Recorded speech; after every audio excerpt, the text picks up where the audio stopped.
I think this is going to be my best shot in defeating the bowline. So here's what we got to do. We'll take our rope, pinch our fingers in, and pull in a cow hitch. And now this side, I'm going to take it and I'm going to push it the opposite way for my anchor. Now I'm going to let it spill into place, and that's it. It looks like a bowline, but it's definitely not, because it's basically a square knot or a reef knot, just tied the opposite way. So we'll spill that back into place. All right, let's give it a try.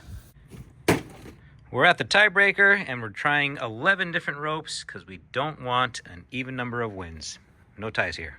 See, look, I'm using the knot already. I need to draw out this hook. I'm just gonna make myself my cow hitch, go the opposite way, and let it spill into place. All right, let's pull this up. The challenger will always be on the left-hand side.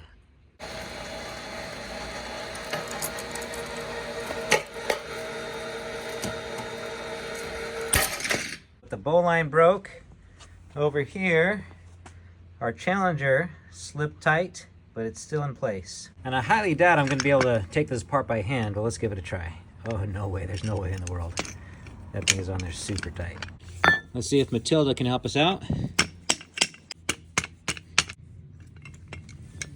Well, now might be a good time to try out this marlin spike knife I bought. If you're interested, there is an affiliate link in the description. Ooh, look at that.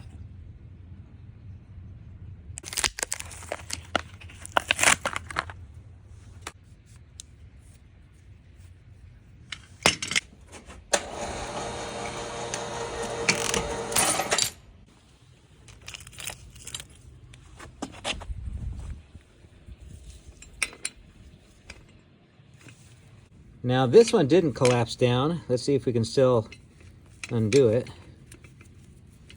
All right, it did take a little bit of effort, but I was able to undo it by hand. Bowline snaps. Our challenger is still in play.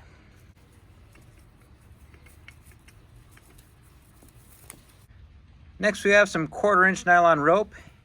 It does have a nylon fiber core, but none of them are braided. They're just loose. As you likely already noticed, here's the main problem with this knot, and you can see it in the tag end on the left side. It's rotating over to the right, and that's because the turns are spilling, causing it to slip.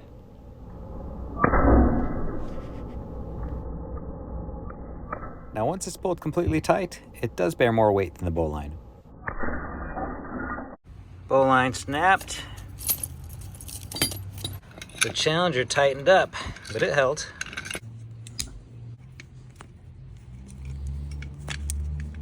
It took a little bit of convincing, but I was able to get it undone. Okay, next we have a 3/8 solid braid rope, meaning that there's nothing inside. It's just a solid braid of separate strands. Bowline held on this one, and we are able to undo it by hand. The challenger failed.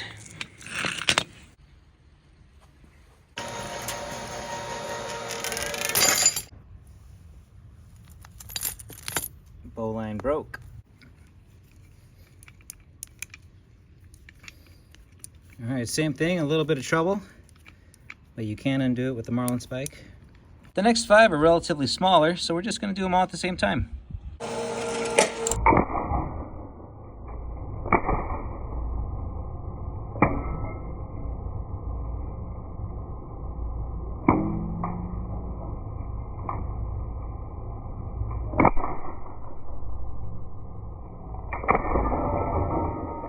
All right, let's see. 1, 2, 3, 4, and this one broke.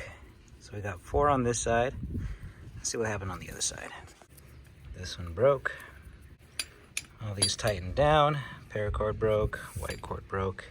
I thought it broke on this side, but it held. Yep, that's still there. It's a tie on that one. Out of 11 tests, we had 1 tie, so I threw that one out. But in the end, the bowline broke first 70% of the time. So maybe this is a better hitch if you're only looking at strength, But the bowline isn't a hitch, and in order to beat it, I'd say it has to stay in place, meaning it doesn't turn into a slip knot. You can untie it after a heavy load, and you can tie it with one hand. Let's keep going and take a closer look. Our Challenger is still intact. Now when a knot slips on you, you can typically do a modification to prevent that. So we're going to go back to our typical tie. This time I'm going to form a bite and I'm going to slip it through. Let's see if that helps out. Well, that didn't work. So look how this knot folds over on itself now once it tightens up. Let's see what's happening. When we tie this knot, we pull in our cow hitch, then we take our end and tuck it through the top. Let everything spill. There we go. And this is what it looks like.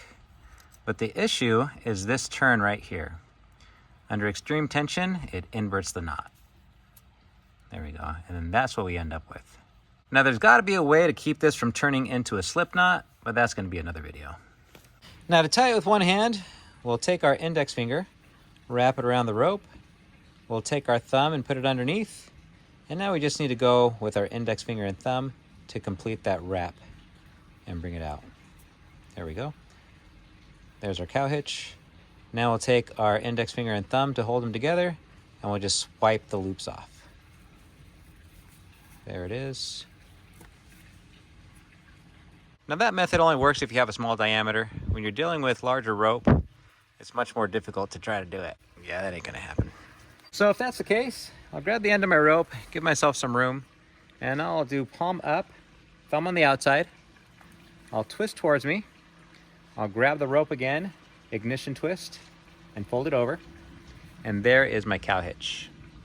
Okay. Pass my fingers through so that I can take this rope, pass it through the turns I made. And now I'm just gonna let it spill into place. Here's a takeaway. If you ever have an application where you need to tie something without extreme tension, this works great because you can even undo it by side loading it. Otherwise, I would stick with the bowline. And if you'd like to support what I do, please visit my shop at awesomeforsale.com. Everything you find there is my design. What are you still doing here? You made it to the end. Well, thanks for being one of those viewers who watches the entire video. But I want to share something with you. Maybe I can send you a marlin spike. Before we spill this knot into place, this is what it looks like. It looks like a square knot. But let's cut this away. Legend has it that sailors would tie up their belongings with the knot like this, one end down below, one end up above. And if they came back and they found this knot tied in, they knew that someone had been by to steal their stuff. See, here it is, right down there, one end above, one end below. And I found it in the Morrow Guide to Knots. If you think you know the name of this knot, go to my shop, awesomeforsale.com, type in the name as a coupon code, and I will send you this marlin spike completely for free, at least for the first 5 people who do it. For example, if the answer was barrel knot, you would type in barrel knot, all capitals, no spaces, and that will give you the valid code.